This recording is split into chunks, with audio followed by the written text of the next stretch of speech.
Bismillahirrahmanirrahim. Elhamdülillahi Rabbil alemin. Və salatu və salamu alə nəbiyyina Muhammedin və alə alihi və ashabihi əcma'in. Əmmə ba'd. Və elm tələbinin ədəbləri barəsində keçən dərsimizdə də danışdıq və bugün də qısa olaraq müəyyən məsələlərə toxunaq inşallah. O da elmdə ixlas. Yəni elmdə ixlasın əldə edilməsinə yardım edən səbəblər. Və dedik ki, təbii ki, yəni elm tələb edən şəxs ixlaslı olmalıdır. Allah üçün öyrənməlidir. Çünki Allah üçün öyrənməzsə, bu bir bəladır. Onun əleyhinə, yəni hüccətdir. Və elmdə ixlasını necə əldə etmək olar? Birinci, təbii ki, dua. Allahdan istəmək lazım ki, Allah subhanahu wa ta'ala bizi ixlaslı eləsin. Yəni, onun rızasını qazanmaq üçün bu elmi öyrənməyə bizə müvəffəq eləsin. Və dua bütün xeyirlərin, elə deyək, açarıdır. Və ikinci səbəb nədir? Vəsilələrdən, yəni elm yolunda ixlaslı olmağa vəsilə nədir? İbadətlər, nafilə ibadətlər. Yəni ibadətləri artırmaq. Çünki iman nədir? İtaətlə artır. Əhl-i sünnənin də etiqadı nədir? İman itaətlə artır, asiliklə, günahlarla nədir? Azalır. İman da artdıqca nədir? Allaha yaxınlaşırsan, Allaha yaxın olursan. Və Allaha yaxın olduqda da ixlaslı olmaq asanlaşdırılır. Sonra ikinci bir məsələ nədir? Aldığın elmə əməl eləmək. Yəni, elm əməldir. Və deyir ki, şeyx buyurur ki, فَإِنَّ طَالِبُ الْعِلْمِ يَنْبَغِي عَلَيْهِ أَنْ يَعْمَلَ بِعِلْمِهِ. Yəni, elm tələbəsinə vacibdir ki, aldığı elmə əməl etsin. فَإِذَا كَانَ الَّذِي عَلِمَهُ وَاجِبًا كَانَ مِنْ أَلْزَمِ النَّاسِ لَهُ. Yəni, əgər öyrəndiyi şey vacibdirsə, müəyyən bir məsələ oxudun, vacibdir. Hökmü vacibdir. Elə ən birinci o sənə aiddir. Yəni, sən öyrənmirsən, artıq o şeyi sən yerinə yetirməlisən, vacibi. Yox, haramdırsa, məsələn, öyrəndiyin bir məsələdir, haram bir məsələ öyrənmirsən, məsələnin hökmü haramdır. Sən insanlardan daha öndə olmalısan bu məsələdə çəkinməkdən, bu haramdan çəkinməkdən. Və həmçinin ola bilər öyrəndiyin bir məsələ sünnədir, məndub deyirlər, sünnə, yəni müstəhəb bir əməldir, sünnə bir əməldir. Yəni, ən birinci sən onu yerinə yetirməlisən. Çünki sən elm öyrənirsən, elm tələbəsin. Aldığın elmə nədir? Əməl etməlisən. Amma əgər elm tələbəsi aldığı elmə əməl etmirsə, nədir? Öz əleyhinə höccət qaldırmış olur. وَلَا يَتَقَرَّبُ إِلَى اللّٰهِ. Yəni, Allaha yaxınlaşmış sayılmır. فَإِنَّهُ عَلَى خَطَرٍ عَظِيمٍ. Belə olduğu halda bu nədir? Yəni, böyük bir təhlükə üzərindədir bu insan. Və Allah Resulü sallallahu aleyhi və səlləm buyurur ki, gətirildim elə bir yerə ki, orada deyir, dodaqları oddan qayçı ilə kəsilmiş şəxslər göstərildi mənə. Dodaqları oddan olan qayçı ilə dodaqlarını kəsilmiş şəxslər. Kulləmə quridat vəfət. Hər dəfə yəni, onların dodaqları kəsilir, sonra nə olur? Yenidən əvvəlki vəziyyətinə gəlir. Və Allah Resulü sallallahu aleyhi ve sellem soruşur ki, ya Cəbrail, mən həulə, yəni bunlar kimlərdir ey Cəbrail? Deyir ki, xutəbəun min ümmətik, əlləzinə yəqulunə mə lə yəfəlun. Sənin ümmətündən olan xatiblər, yəni xütbə verən, danışanlardır, hansılar ki, nədir? Öz dediklərinə əməl etmirdilər, özləri əməl eləmirdilər. Və yəqraunə kitəbəllah və lə ya'məlun. Və Allahın kitabını oxuyurdular, amma əməl etmirdilər. Və xutaba ümmətik deyildikdə, yəni ümmətinin xatibləri, onlar hansılar ki, elm öyrənir, yəni istəyir minbərlərdə danışanlar olsun, istəyir adi cəmaat içində danışanlar olsun, kürsülərdə və dərs keçənlər və digərləri, hamısı buna daxildir. Yəni, aldığın elmə əməl etmirsəsə, bunun əzabı şiddətlidir. Və deyir ki, ola bilər Quran oxuyan hətta, çünki orada Quran oxuyanı deyir, Quran oxuyan nədir? O da əzab çəkir. Nəyə görə? Oxuduğu Qurana əməl etmədiyi üçün. Və deyir, oxuduğun Quran sənin əleyhivə ola bilər. Sənin əleyhivə ola bilər və hətta oxuduğun Quran sənə lənət eləyə bilər. Nə tər olur bu? Yəni, ola bilər insan deyir, Quran oxuduqda yəni, şiddətli əzab ayələri, keçən ayələri oxusun. Və o ayələrdən keçən o şiddətli əzab kimlərə vəd olunub, kimlərə həmin o feili işləyənlərdəndir bu da. Yəni, belə eləyənin, məsəl üçün, bu günahı işləyənin, bu haramı, bu əməli edənin cəzası budur və o insan da o əməli edir. Nədir? Öz əleyhinə höccət qaldırır. Və yaxud ola bilər Quranda elə ayələr oxusun ki, Quran-ı Kərimdə o şəxslər lənətlənib, həmin əməl sahibləri lənətlənib, bu da həmin əməl sahibidir. Özü özünü lənətləyir. Quran bunu lənətləyir. Oxuduğu Quran bunu lənətləyir.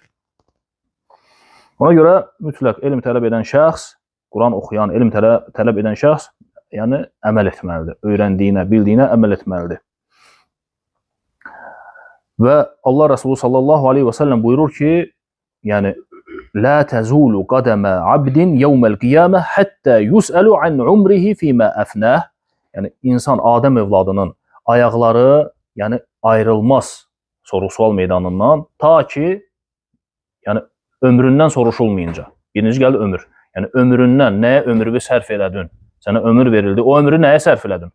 Ondan sonra ömründən soruşulmayınca və an ilmihi fima faal. Yəni verildiyi, ona verildiyi elm. O elmdən elmin nəyə sərf etdiyi o haqqda soruşulmayınca.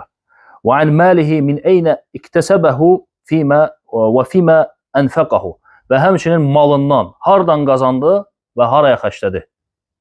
Və an cismihi fima ablah. Və cismindən soruşulmayınca ayaqları tərpənməz. Yəni bu 4 şeydən mütləq insan soruşulacaq. Nə idi? Birinci ömründən, sonra elmindən, yəni səndə elm var, öyrəndiyin elm, əməl elədin yoxsa yox. Bu ikinci. Sonra sən malından soruşulacaqsan, hardan qazandın və haraya xərclədin? Halal mı qazandın? Ondan yanaşı tək halal qazanmaq deyil. Halala mı xərclədin, harama mı, mübaha mı, nəyə xərclədin? Nəyə xərclədinsə, yəni qəpik-qəpik ondan da soruşulacaqsan. Və sonra sənə verilən bu can, bu bədən əmanətdir. Və bunun da haqq hesabını verəcəksən. Əmanətə necə sən sahib çıxdın. Və Allah Resulü sallallahu aleyhi ve sellem deyir ki, yəni bu 4 şeydən soruşulmayınca insanın ayaqları yəni tərpənməz oradan, soruşulan meydanından. Allah Subhanahu taala onu soruşacaq bu şeylərdən. Allah Subhanahu taala deyir, ondan soruşacaq, elm tələbəsindən soruşacaq ki, ey filan kəs, sən yəni öyrəndiyin elmə əməl etdinmi? Bu mütləq soruşulacaq. Və ona görə elm tələbəsi bu suala hazır olmalıdır. Yəni bu sual sənə veriləcək. Və buna cavabın hazır olmalıdır. Yəni cavabını necə hazırlayacaqsan? Əməlinlə, əməl etməklə, öyrəndiyin elmə əməl etməklə. Və buyurur ki, وَلِيَعْلَمَ طَالِبُ الْعِلْمِ أَنَّهُ إِذَا لَمْ يَعْمَلْ بِعِلْمِهِ فَإِنَّهُ يُعَاقِبْ فِي الدُّنْيَا عُقُوبَةً عَاجِلَةً. Və elm tələb edən şəxs bilsin ki, elminə əməl etməsə, ilk öncə yəni dünya həyatında cəzalandırılacaq. Dünya həyatında cəzalandırmaq nədir? O elmin ondan getməsidir. Öyrəndiyinin ondan getməsidir. Öyrənirsən, əməl etmirsənsə, o gedəcək səndən. Və Ali ibn Əbi Talib radiyallahu anh buyurur ki, elm əməli çağırır. Əgər cavab versə, qalacaq.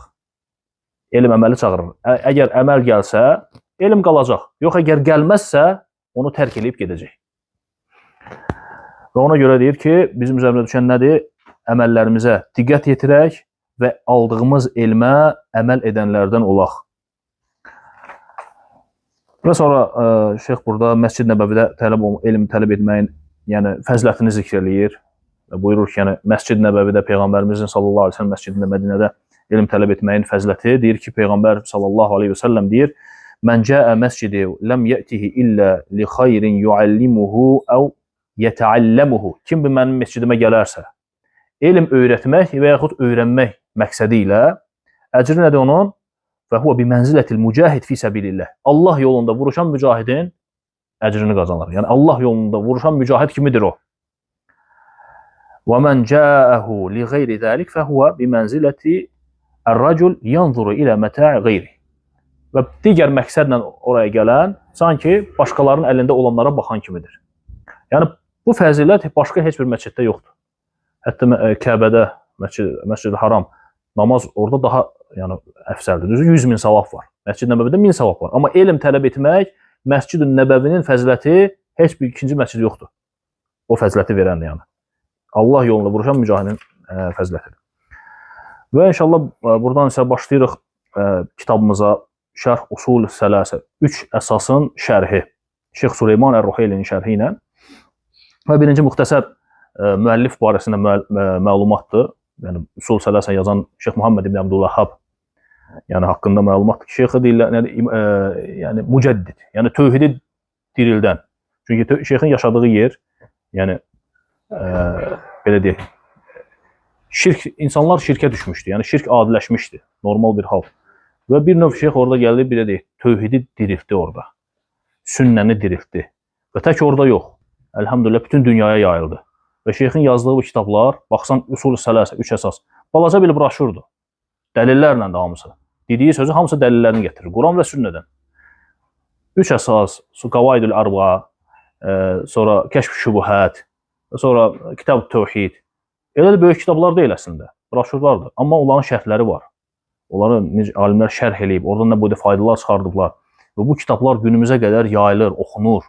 Alimlər şərhlər verir. Bu nəyi göstərir? Bu onu göstərir ki, yəni qəbul, Allah tərəfindən qəbul olunmağın bir nişanəsidir. Çünki bir əməlin davamiyyətli olması, hətta gəlib günümüzə kimi çatması nədir? O əməlin Allah tərəfindən qəbul olunmasına nədir? Nişanədir. Misal olaraq nəyə gətirək? İmam Məlik Muvatta. İmam Məlik Muvattanı yazanda ona deyirlər başqa bir şey yaz. Hamı elə Muvatta yazır. Nə qədər Muvattalar var. Yəni hamı Muvatta yazır. Sən başqa bir şey yaz. O nə deyir? Deyir ki, Allah üçün olan qalır. Və günümüzə qədər İmam Məlikin Muvattası gəlib çatır. Elhamdülillah. Və Muhammed İbn Abdülvahhab, yəni Şeyxülislam İbn Teymiyyənin, İbn Qeymin sözlərini çox nəql eləyib və varahələ və elm tələb üçün yəni Məkkəyə, Mədiniyə, Əhsa, Basra şəhərlərinə gedib, elm öyrənib. Həmçinin atası da, babası da alimlərdən olublar. Və kitab barəsində də şeyxin bir çox kitabları var. Usul-i Sələsə dediyim kimi adlarını çəkdiyim Usul-i Sələsə bu tövhidə aid olan Kəşf-i Şübuhət, Kitab-ı Tövhid və həmçinin digər kitablardan Muxtasar-ül İnsaf kitabı, Muxtasar-ül İnsaf kitabı və həmçinin Muxtasar Şərh Kəbir, Muxtasar Zədül Məad, Kitab-ı Kəbair və digər kitabları var şeyxin. Və danışacağımız, yəni oxuyacağımız bu kitab isə Əl-Usul Əs-Sələsə, yəni 3 üsul, 3 əsas kitabıdır. Bu özündə nəyə ehtiva eləyir? Bu kitab, yəni 3 sual var, qəbirdə veriləcək. Hansılardır? Mən Rabbuk, Rəbbün kimdir? Dinin nədir? Peyğəmbərin kimdir? Əsas bunun üzərindədir, bax bu kitab. Rəbbün kim? Rəbbivi tanımalısan, dinivi tanımalısan, bilməlisən və Peyğəmbərivi tanımalısan. Yəni, o qəbirdə belə rahatdır. Rəbbün kimdir? Deyəcəksən Allah. Kimdən sorursan, deyəcək də dur. Amma qəbirdə o suala əməl eləməmisənsə, onu yaşamamısansa, cavab verə bilməyəcəksən. Nə qədər sən burada rahat görsənsə də, qəbirdə, barzaq alimində o suala cavab vermək rahat deyil. Osman ibn Affandan gəlir ki, o qəbrin yanında durub ağlayır. Qəbrin yanında durub ağlayır. Və ona deyirlər ki, yəni, cənnəti, cəhənnəmi zikr eləyəndə bu qədər ağlamırsan. Cənnət və cəhənnəm zikr olunanda bu qədər ağlamırsan. Amma qəbirdə, qəbri görüb ağlayırsan, deyir. Nə deyir? Deyir ki, qəbir, innəl qabra əvvəlu mənazil əxirə. Qəbir, axirət mənzillərinin ilkidir, başlanğıcıdır. فَإِنَّجَا مِنْهُ فَمَا بَعْدَهُ أَيْسَرُ مِنْهُ. Yəni, burada xilas olan qəbirdə, ondan sonrası asandır, deyir. Yəni, burada sən uğur qazansan, nicat tapsan qəbirdə, qəbir fitnəsindən, ondan sonrası rahatdır, deyir. وَاِنْ لَمْ يَنْجُ مِنْهُ فَمَا بَعْدَهُ أَشَدْ مِنْهُ. Yəni, bu qəbirdə sən uğur qazanmasan, nicat tapmasan, bundan sonraki nədir? Daha şiddətlidir. Yəni, qəbirdə insan rahatçılıq tapır, yəni suallara cavab verir, ona cənnət bağçalarından bir bağça açılır. Bu nəyin işarəsi? Bu onun işarəsidir ki, əlhamdülillah, inşallah ki, adam qurtuldu. Yəni, bundan sonrası nədir? Daha da rahatdır. Amma insan əzab çəkirsə, yəni, indi gələcək hədis oxuyacağım inşallah, yəni kafirə verilən suallar, kafirin cavabları, ona cəhənnəmdən yəni, qapı açılması, yəni, bundan sonra daha da şiddətlidir. Yəni, qiyamətdə olan, həmin o, axirətdə olan cəhənnəm, əbədi cəhənnəm daha da şiddətlidir.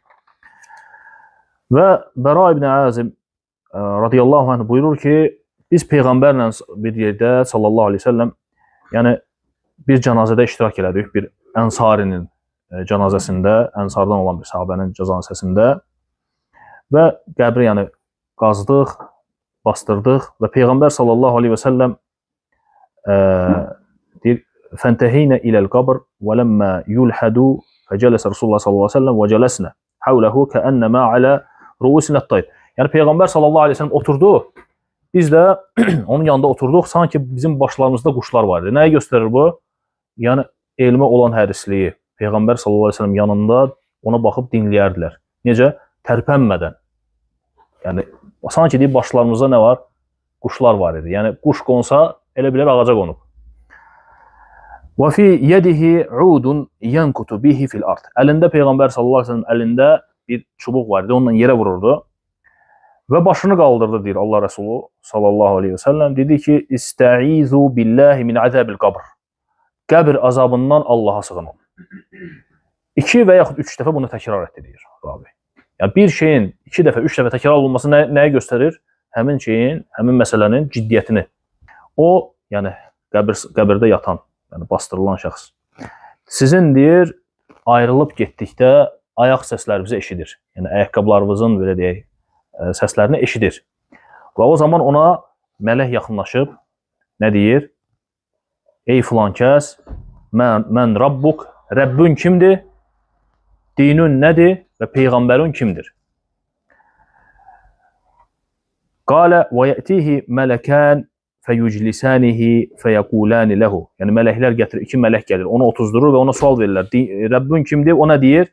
Deyir Rabbi Allah. Rəbbim Allahdır. Dinün nədir? Dinim İslamdır deyir.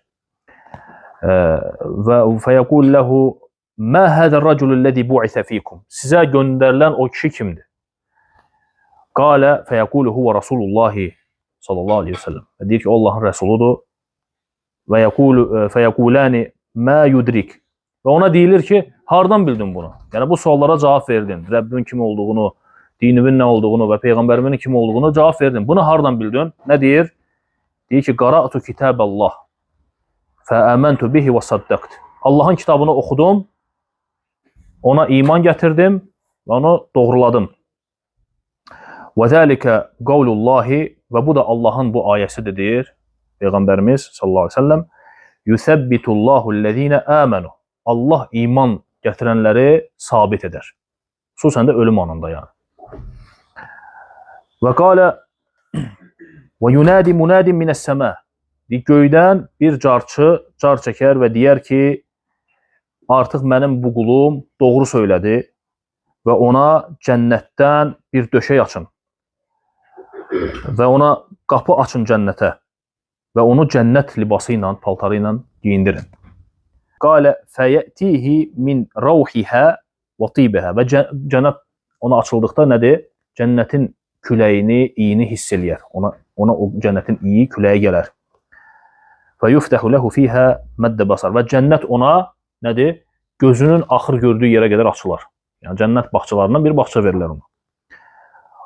Qalə və innə kafir. İndi keçək kafirə. Peyğəmbər sallallahu əleyhi və səlləm kafirə gəlincə deyir.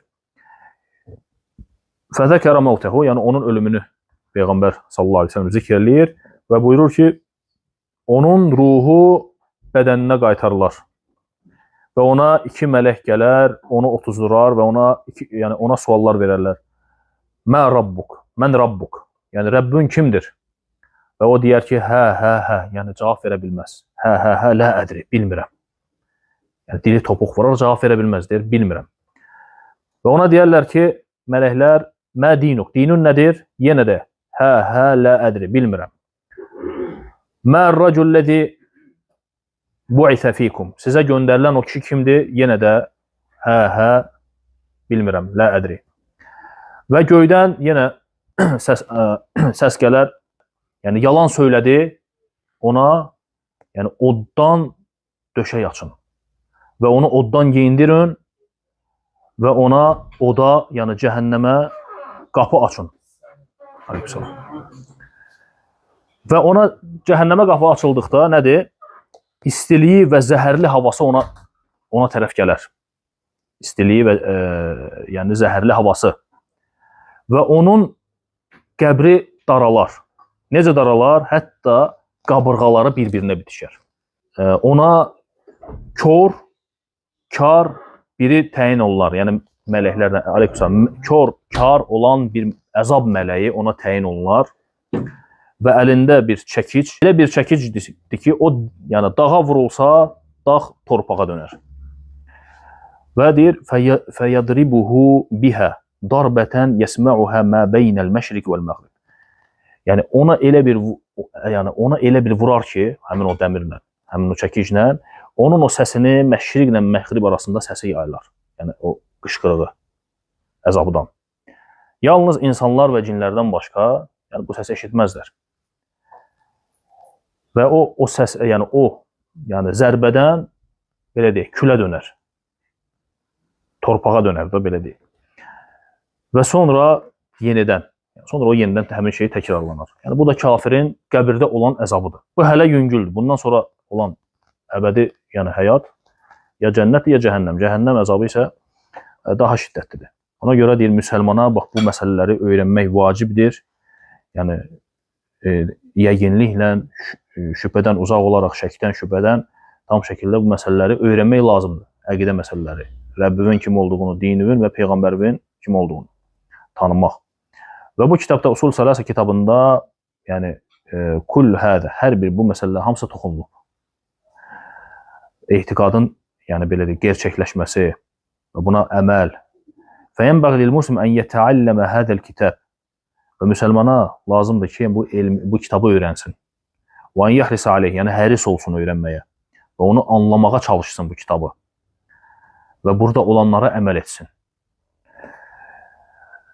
وكان شيخ الإسلام محمد بن عبد الوهاب رحمه الله يلقن طلبة والعامة هذه الأصول. Yəni və Şeyxülislam Muhammed ibn Abdülvahhab bu kitabı öyrədərdi öz tələbələrinə, oxudardı, həmçinin sıravi insanlara və hətta əzbərlədərdi bu kitabı. Və çünki şeyx bu kitabı deyir asan üslubla yazıb, rahat üslubla yazıb. Yəni çətin sözləri yoxdur, çətin bir məsələ yoxdur, rahat. Nəyə görə? Çünki sıravi insanlar rahat öyrənsin bunu.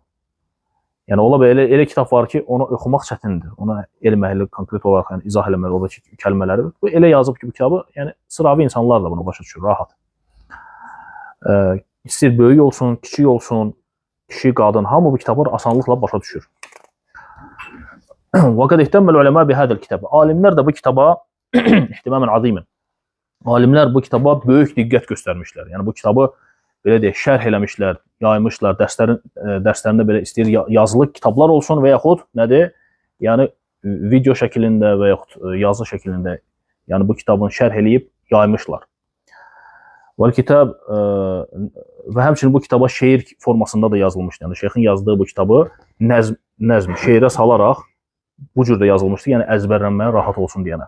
Yəni müəyyən elmlər var ki, ərəb dilində usul fiqhdən olsun, əqidədən olsun, o elmi şeir formasına salırlar, mustalahul hədis elmi olsun.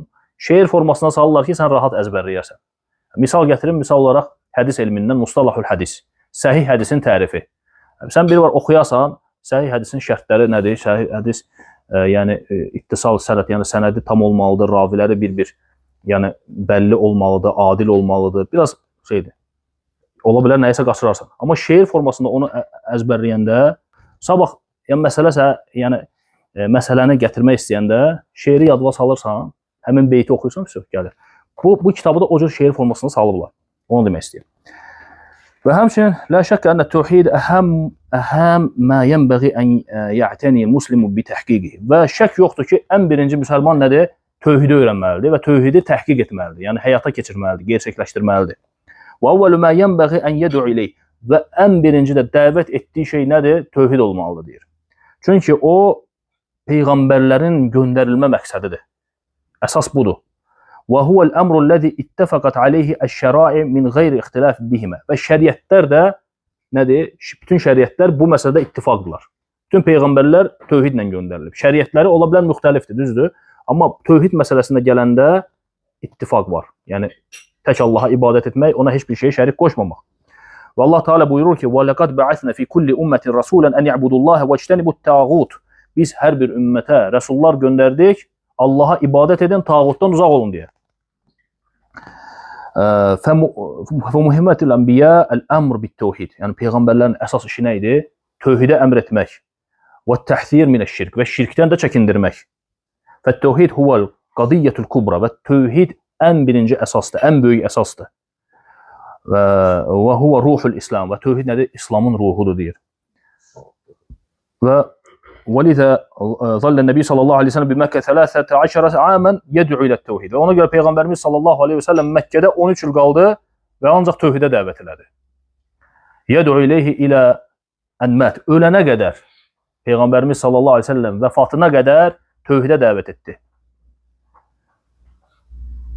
Və həmçinin onun varisləri, ona gözəl şəkildə tabe olanlar da nədir? Tövhidə dəvət edirlər. Və tövhid nədir? Tövhidullah ifraduhu bil-ibadə və huvəl-ubudiyyətü-ləti xalaqallahu l-cinnə vəl-ins. Tövhid nədir? Tövhid Allahı ibadətdə təkləşdirmək. Allahı ona xas olan şeylərdə təkləşdirmək. Və tövhid nədir?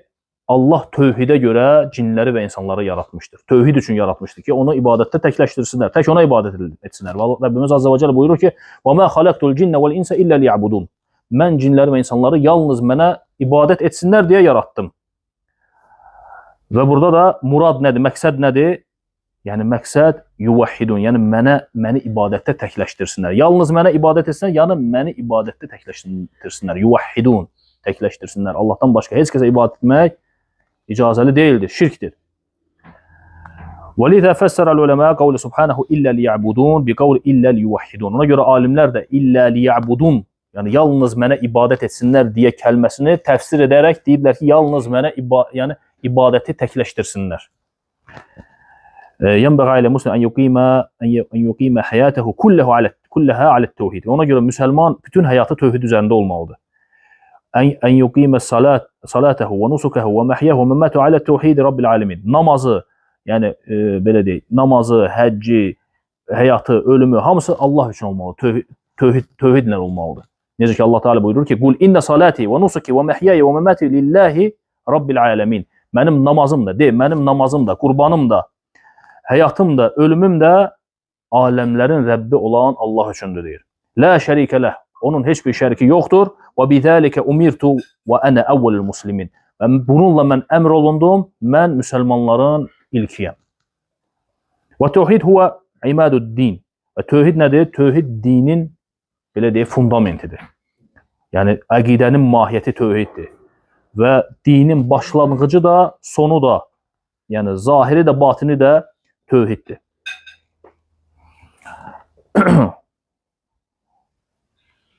Və həmçinin də tövhidin əksi nədir? Şirk. Və insan şirkdən çəkinməlidir. Çünki Allah Subhanahu wa Taala buyurur ki: "İnna Allaha la yaghfiru an yushraka bihi və yaghfiru ma dun zalika limen yasha."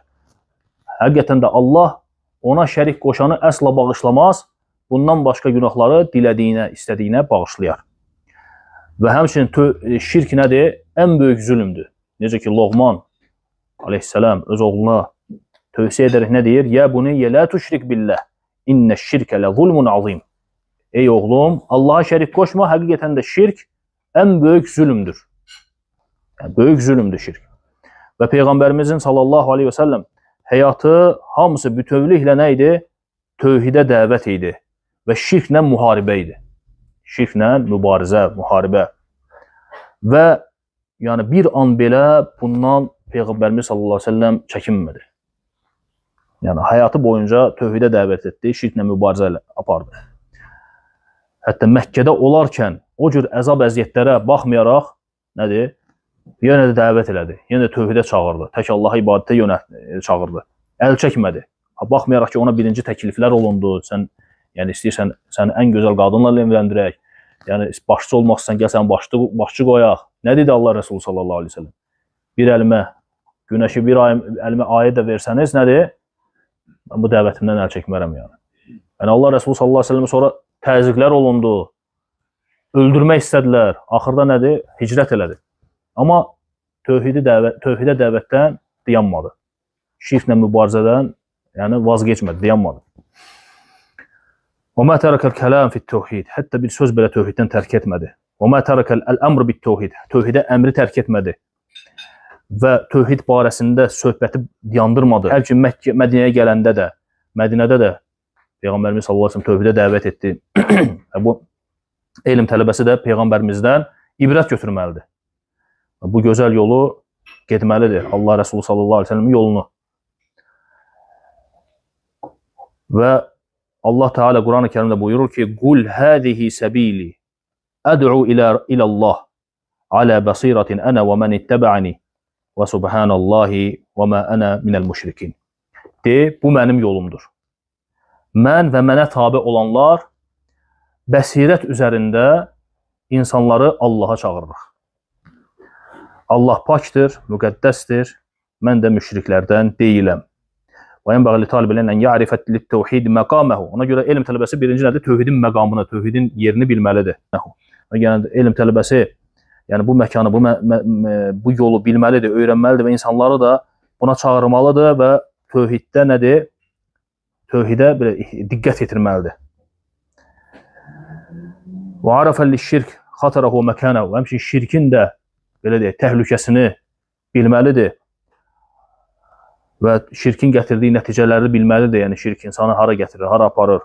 Və nəhnu inşallah azza və cəll fi şərh kitab və şeyx buyurur ki, biz də bu kitabın şərhində usul sələsə 3 əsas kitabının şərhində tövhidin əsas məqamlarına toxunacağıq inşallah.